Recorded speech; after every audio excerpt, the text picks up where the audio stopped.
প্রিয় ছাত্রছাত্রীরা, আজকের পর্বে আলোচনা করব তোমাদের অষ্টম শ্রেণী ইতিহাস বিষয় তার দ্বিতীয় পার্বিক অভিক্ষা অর্থাৎ সেকেন্ড ইউনিট টেস্টের ইতিহাস বিষয়ের একটি প্রশ্নপত্র।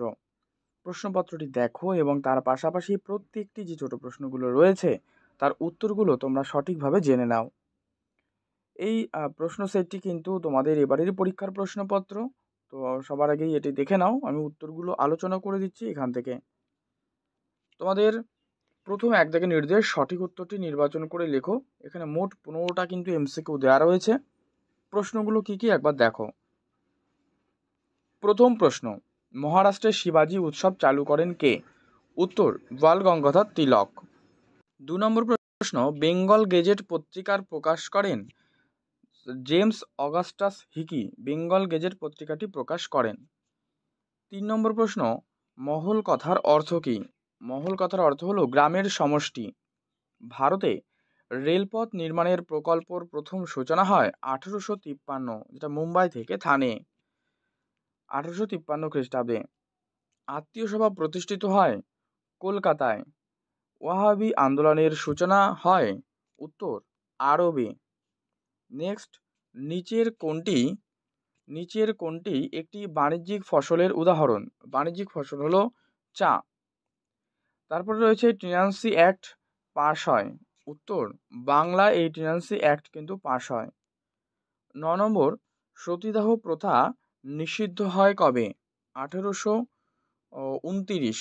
1829-এ এই সতীদাহ প্রথা নিষিদ্ধ হয়। 10, নীল বিদ্রোহের একজন নেতা হলেন বিষ্ণুচরণ বিশ্বাস। অপশন ক। 11 নম্বর, ভারতীয় জাতীয় কংগ্রেসের জনক বলা হয়? উত্তর গ, অর্থাৎ অ্যালান অক্টোভিয়ান হিউমকে ভারতীয় জাতীয় কংগ্রেসের জনক বলা হয়। 12 নম্বর প্রশ্ন, ভারতীয় জাতীয় কংগ্রেসের প্রথম অধিবেশন হয়েছিল কোথায়? বোম্বাই শহরে। বাংলায় বিপ্লবী আন্দোলনের মুখপত্র ছিল যুগান্তর পত্রিকা। এটি বাংলার বিপ্লবী আন্দোলনের মুখপত্র ছিল। 14 নম্বর প্রশ্ন, মহাবিদ্রোহের সময়ে ভারতের গভর্নর জেনারেল কে ছিলেন? উত্তর, লর্ড ক্যানিং ছিলেন ভারতের গভর্নর জেনারেল। যে সময় মহাবিদ্রোহ হয়েছিল সেই সময় ভারতের গভর্নর জেনারেল কে ছিলেন? লর্ড ক্যানিং। নেক্সট, 2 দাগে শূন্যস্থান রয়েছে। এখানে অনেকগুলো পার্ট, বিবৃতি, ব্যাখ্যা, ঠিক ভুল, বেমানান, ঠিক আছে। প্রত্যেকটা উত্তর আমরা করব। এর মধ্যে মোট 10টা প্রশ্ন পাবো। তো প্রশ্নগুলো কি কি তা দেখে নাও এবারে।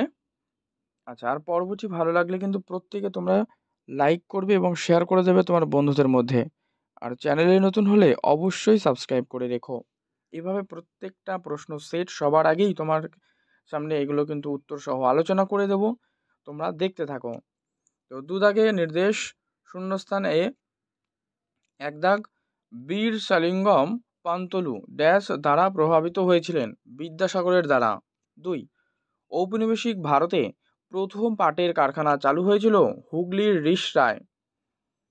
এবারে বি পার্টে দেওয়া রয়েছে একটি বা দুটি শব্দ উত্তর দাও যে ভারতের প্রথম রাজনৈতিক সংগঠন কোনটি? উত্তর, বঙ্গভাষা প্রকাশিকা সভা। 2, নীলদর্পণ নাটকটি কে রচনা করেন? দীনবন্ধু মিত্র। খুবই সহজ, এরা প্রত্যেকেই কম বেশি পারবে যে নীলদর্পণ নাটকটি কার রচনা করেন? দীনবন্ধু মিত্র। এরপর সি দাগে রয়েছে বেমানান শব্দ খুঁজে বার করো, মানে কোনটা আলাদা সবার থেকে। দেখো 4টে করে দেওয়া রয়েছে যে জমিদারি, গভর্নর জেনারেল, মহাজন এবং কৃষক। তো এর মধ্যে গভর্নর জেনারেল এটি হয়ে যাবে কিন্তু আলাদা, ঠিক আছে। নেক্সট প্রশ্ন দেখো রয়েছে 2 নম্বরে, এটাও কিন্তু সেই বেমানান খুঁজে বার করতে হবে। রয়েছে বদরুদ্দিন তৈয়বজি, দাদাভাই নৌরোজি, বাল গঙ্গাধর তিলক এবং সুরেন্দ্রনাথ বন্দ্যোপাধ্যায়। এই প্রশ্নটা তোমাদেরকে আমি HW দিচ্ছি, তোমরা কমেন্টে শুধু লিখে জানাও যে এর মধ্যে বেমানান কোনটি। এবারে অপশান ডি, যে বিবৃতির সঙ্গে ব্যাখ্যা সবচেয়ে মানানসই সেটা খুঁজে বার করতে হবে। তাহলে বিবৃতি কি রয়েছে 1 নম্বরে? স্বদেশী আমলে জাতীয় শিক্ষার যে বিস্তার শুরু হয়েছিল তা পরবর্তীকালে থেমে যায়। তো ব্যাখ্যা হবে 1, যে পর্যাপ্ত পরিমাণে টাকার বরাদ্দ ছিল না। এবার 2 নম্বর, বেথুন স্কুলে যাতে মেয়েরা যায় তার জন্য বিদ্যাসাগর ব্যক্তিগত উদ্যোগ নিয়েছিল। ঠিক আছে, তো বেথুন স্কুলে যাতে মেয়েরা যায় তার জন্য বিদ্যাসাগর কি ব্যক্তিগত উদ্যোগ নেয়। তো ব্যাখ্যা হবে 2, যে বিদ্যাসাগর নারীদের শিক্ষা বিস্তারের প্রতি আগ্রহী ছিলেন। ই, বিবৃতি কোনটা ঠিক আর কোনটা ভুল, এটার জন্য 2টো প্রশ্ন রয়েছে। একে রয়েছে দাক্ষিণাত্যের তুলো চাষের সঙ্গে আমেরিকার গৃহযুদ্ধের বিষয় জড়িত ছিল, এটা ঠিক।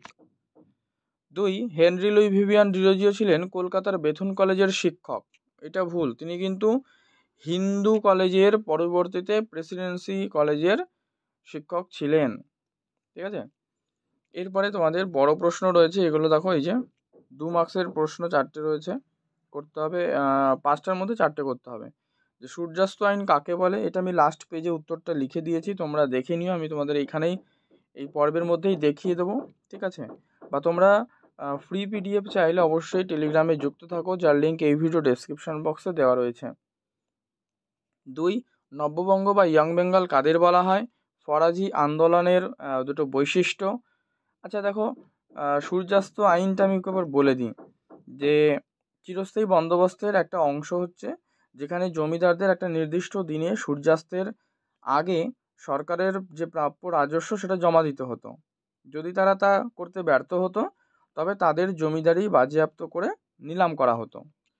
ঠিক আছে, এটা হচ্ছে সূর্যাস্ত আইন। আর নব্যবঙ্গ বা ইয়ং বেঙ্গল কাদের বলে, এটা করবে 19 শতকের প্রথম দিকে হিন্দু কলেজের তরুণ ছাত্ররা যারা হেনরি লুই ভিভিয়ান ডিরোজিওর প্রভাবে প্রভাবিত হয়ে সমাজ প্রচলিত কুসংস্কার ও গোঁড়ামির বিরুদ্ধে বিদ্রোহ ঘোষণা করেছিল, তাদেরকে বলা হয় নব্যবঙ্গ বা ইয়ং বেঙ্গল। আর ফরাজি আন্দোলনের 2টো বৈশিষ্ট্য কি লিখবে, একে লিখতে পারো যে এটা ছিল ধর্মীয় সংস্কার আন্দোলন যা ইসলামের বিশুদ্ধতা ফিরিয়ে আনার লক্ষ্য নিয়েছিল। আর 2, এটি কৃষকদের মধ্যে ব্যাপক সমর্থন পেয়েছিল এবং ব্রিটিশ সরকার ব্রিটিশ শাসন ও জমিদারদের বিরুদ্ধে কিন্তু প্রতিবাদ জানিয়েছিল। ঠিক আছে, 4 নম্বর প্রশ্ন দেখো, এগুলো বিংশ শতকের প্রথম দিকে বাংলায় 2টো গুপ্ত সমিতির নাম, একটা অনুশীলন সমিতি আর একটা যুগান্তর দল। 5, লালবাল কাদের বলা হতো, চরমপন্থী জাতীয়তাবাদী দলের প্রতিনিধি, এদেরকে লালবাল বলা হতো। ঠিক আছে, লালা লাজপত রায়, বালগঙ্গাধর তিলক আর বিপিনচন্দ্র পাল, এই 3জন। তো যাই হোক, এরপরে 4 দাগে রয়েছে দেখো, এখানে বলা হচ্ছে যে কোনো 4টি প্রশ্নের উত্তর দাও, 3 মার্কস করে। এগুলো তোমরা দেখে নি, এগুলো তোমাদেরকে কিন্তু আমি করিয়েছি, প্রত্যেকটা উত্তরও তোমাদেরকে দেওয়া রয়েছে, বড় প্রিভিয়াস পুরনো পর্বগুলো দেখলে এই প্রশ্নের উত্তরগুলো তোমরা পেয়ে যাবে। ঠিক আছে, তো 5 দাগে দেখো, এখানে 5 মার্কসের রয়েছে, এই 2টোর মধ্যে যে কোনো একটা করতে হবে। তো এই হচ্ছে তোমাদের সম্পূর্ণ প্রশ্নপত্র আমি আলোচনা করলাম। পর্বটি ভালো লাগলে অবশ্যই কিন্তু প্রত্যেকে লাইক করবে, শেয়ার করবে, চ্যানেলে নতুন হলে অবশ্যই সাবস্ক্রাইব করে রাখবে।